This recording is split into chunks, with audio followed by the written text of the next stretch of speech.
नमस्कार, सुप्रभात बच्चों, कैसे हैं आप सभी? मैं आपकी हिंदी की अध्यापिका और हम पढ़ेंगे कक्षा 4 का व्याकरण अध्याय 4 संज्ञा। तो आज हमारा अध्याय क्या है? संज्ञा। किसके बारे में पढ़ेंगे? संज्ञा के बारे में। आइए जुड़ते हैं पाठ में। यहाँ देखो, चित्र देखकर वाक्य पूरे कीजिए। देखो बच्चों, आपको एक चित्र दिखाई दे रहे हैं, दिख रहे हैं ना आपको चित्र? इन चित्रों में ये कुछ वाक्य हैं। हमें क्या करना है? इन चित्रों से देखकर इन वाक्यों को पूरा करना है। आइए करते हैं कैसे। स्टेशन पर आ चुकी है। स्टेशन पर देखो क्या आ चुकी है, आ चुकी है स्टेशन पर। स्टेशन पर रेल आ चुकी है। तो हम क्या लिखेंगे? इस वाक्य पूरा कैसे करेंगे?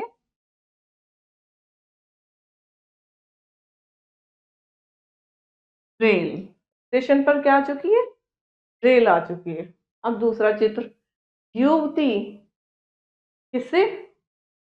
दुकान से क्या खरीद रही है? देखो कहाँ सामान खरीद रही है ना? ये युवती है, ये दुकान है। दुकान से क्या कर रही है युवती? देखिए दुकान से,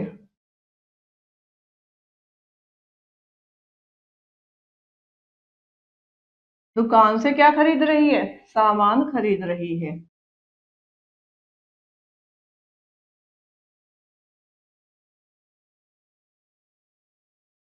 क्या खरीद रही है युवती?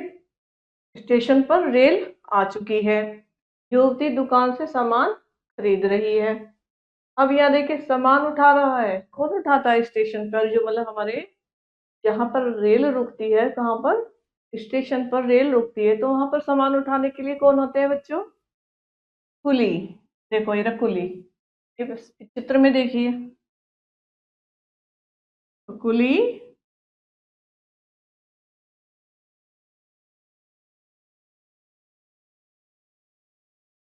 कुली क्या उठा रहा है? सामान उठा रहा है। अब क्या है? अब क्या बेच रहा है? देखो ये रख, ये बेच रहा है। चाय वाला चाय बेच रहा है। ये देखिए 4 पे,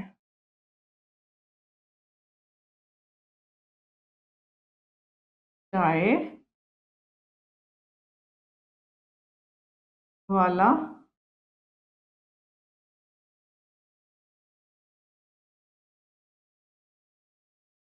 क्या कर रहा है? चाय बेच रहा है। ये देखिए, चाय वाला चाय बेच रहा है। और कौन उतर रहे हैं? पापा जी रेल से उतर रहे हैं। कहाँ उतर रहे हैं पापा जी? ये रहे दादाजी या पापा जी, कुछ भी। देखिए कौन उतर रहे हैं? दादाजी। तो ये हमने क्या किया? चित्रों को देखकर वाक्य कंप्लीट हो गए, पूरे हो गए। आइए पढ़ते हैं। उपवन में बच्चे खेल रहे हैं। माली पौधों को पानी दे रहा है। बंदर पेड़ पर बैठा है, केला खा रहा है। तान्या रस्सी कूद रही है। चारों ओर खुशी का वातावरण है। देखो, यहाँ पर एक चित्र है। आपको चित्र में देखना है, क्या करो? बंदर कहाँ है? पेड़ पर बैठा है। तान्या रस्सी कूद रही है। और क्या कर रहे हैं? ये देखो, बंदर पेड़ पर बैठा है। माली क्या कर रही है? माली एक पौधों को पानी दे रहा है। और उपवन में बच्चे खेल रहे हैं। उपवन कहते हैं बागीचे को, बगीचे को, बाग को, पार्क को, जैसे आप कहते हो। देखो बच्चे खेल रहे हैं। और कैसे? चारों ओर खुशी का वातावरण है। भाव क्या है? इसमें जो भाव दिखा रहा है वो क्या है? खुशी का वातावरण है। यहाँ पर रंगीन छपे शब्द, उपवन, बच्चे, माली पौधे, पानी, बंदर, पेड़, केला, तान्या रस्सी, खुशी किसी न किसी प्राणी, वस्तु, स्थान या भाव का नाम है। ठीक, सभी शब्द जो किसी का नाम बताते हैं वे संज्ञा होते हैं। समझ में आया बच्चों? किसी प्राणी, वस्तु, स्थान व भाव के नाम को संज्ञा कहते हैं, जो भी हमने ऊपर पढ़ा है। आपको समझ में आया? आगे चल, अभी तक हमने क्या पढ़ा था? हम पढ़े थे संज्ञा क्या है, संज्ञा के बारे में समझा। किस किस चीज का उनमें नाम, भाव, स्थान, प्राणी, वस्तु जब इनमें सबके नामों में आते हैं तो क्या ये संज्ञा होता है। अब हम क्या पढ़ने वाले हैं, संज्ञा के भेद। संज्ञा के मुख्यतः 3 भेद होते हैं। कौन कौन से होते हैं? संज्ञा के कितने भेद होते हैं? 3। व्यक्तिगत संज्ञा, जातिवाचक संज्ञा, वाचक संज्ञा। क्या है? जातिवाचक संज्ञा, भाववाचक संज्ञा। देखो, व्यक्तिवाचक संज्ञा क्या है? किसी विशेष प्राणी, स्थान या वस्तु के नाम को क्या कहते हैं? व्यक्तिवाचक संज्ञा। जैसे इंडिया गेट, रामायण, चेतक। कुछ अन्य व्यक्तिवाचक संज्ञाएं, विशेष प्राणी श्वेता, कृष्ण, रेणु, प्रशांत आदि। विशेष इमारत अक्षरधाम, इंडिया गेट आदि। विशेष स्थान आगरा, दिल्ली, अमेरिका आदि। ये सब क्या है? हमारी व्यक्तिवाचक संज्ञाएं। अब क्या है? 2 जातिवाचक संज्ञा, जो शब्द संपूर्ण जाति के लिए प्रयोग होते हैं या किए जाते हैं, उन्हें हम क्या कहते हैं? जातिवाचक संज्ञा कहते हैं। जैसे राजकुमारी, अध्यापक, पक्षी। कुछ अन्य जातिवाचक संज्ञाएं देखिए, पक्षी, कुर्सी, शहर, गांव, पुरुष, शिक्षक, माली, पहाड़, झरना, फूल आदि। ठीक, ये समझ में आया आपको?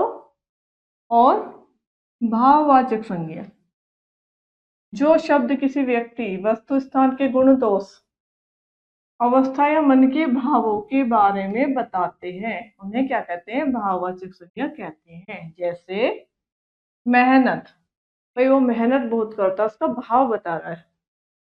बचपन, जब हम छोटे होते हैं। बुढ़ापा, जब हम बूढ़े होते हैं।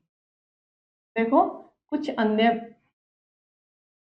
अन्य भाववाचक संज्ञा, जैसे मिठास, वीरता, दोस्ती, शत्रुता, मित्रता, बनावट आदि।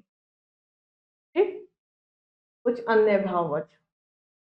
देखिए, भाववाचक संज्ञाएं बनाना। क्या बनाना? भाववाचक संज्ञाएं। भाववाचक संज्ञाएं जातिवाचक संज्ञा, सर्वनाम, विशेषण तथा क्रिया से बनती है। कैसे बनती है? जातिवाचक संज्ञा सर्वनाम, विशेषण तथा क्रिया से बनती है। कुछ भाववाचक संज्ञाएं इस प्रकार हैं। कैसे?